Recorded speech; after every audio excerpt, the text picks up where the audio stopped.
Part 5, A New Life Far From Home. Chapter 24, A Place Called Birmingham. I woke up on 16th of October to a lot of people standing around looking at me. They all had 4 eyes, 2 noses, and 2 mouths. I blinked, but it did no good. I was seeing everything in double.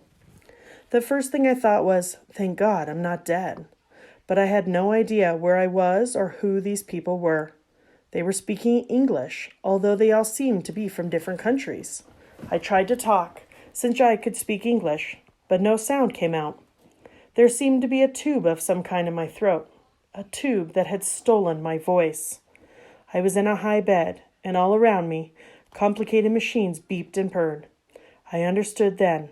I was in a hospital. My heart clenched in panic. If I was in a hospital, where were my parents?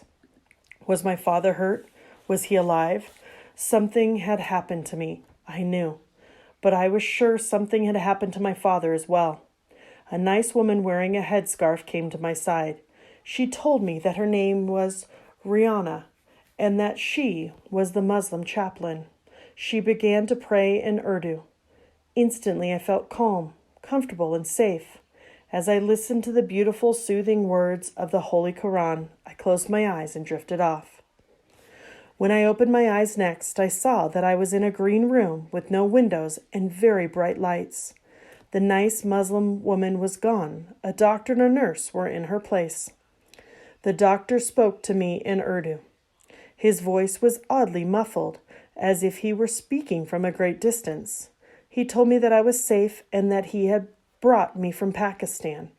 I tried to talk but couldn't, so I tried to trace the letters on my hand, thinking I could spell out a question. The nurse left and came back with a piece of paper and a pen for me, but I couldn't write properly. I wanted to give them my father's number. I wanted to write a question, but everything came out all jumbled. So the nurse wrote the alphabet on a piece of paper and I pointed at letters. The first word I spelled out was father, then country. Where was my father, I wanted to know, and what country was this? The doctor's voice was still hard to hear, but he seemed to be saying I was in a place called Birmingham. I didn't know where that was. Only later did I figure out it was in England.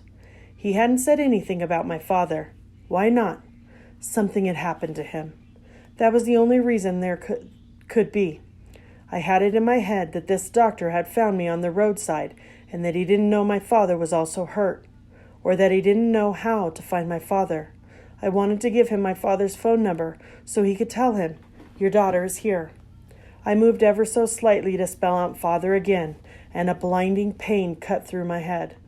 It was as if 100 razors were inside my skull, clattering and rattling around. I tried to breathe.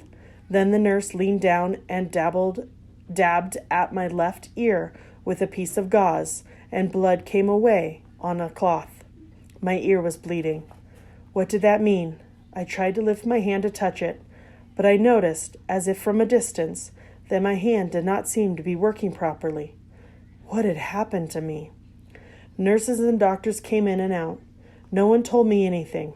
Instead, they asked me questions. I nodded and shook my head in reply. They asked if I knew my name. I nodded. They asked if I could move my left hand. I shook my head. They had so many questions, and yet they wouldn't answer mine. It was all too much. The questions, the pain in my head, the worry about my father. When I closed my eyes, I didn't see darkness, only a bright light, as if the sun was shining under my eyelids. I was fading in and out, but I never felt as if I had slept.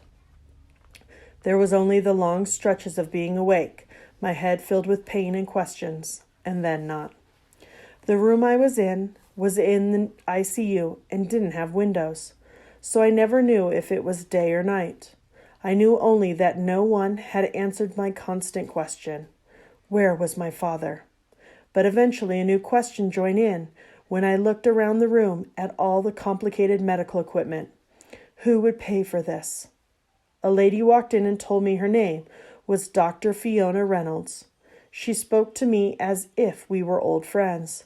She handed me a green teddy bear, which I thought was an odd color for it, and a pink notebook. The first thing I wrote was, "Thank you." Then I wrote, "Why I have no father," and "My father has no money. Who will pay for this?" "Your father is safe," she said.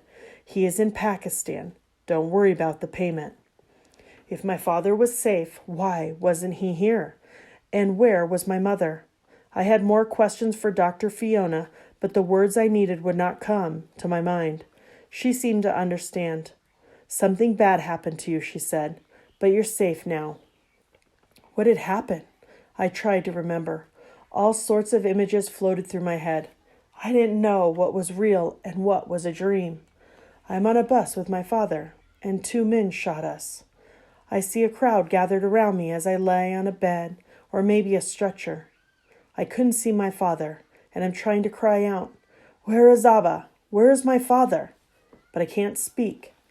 And then I see him, and I feel joy and relief.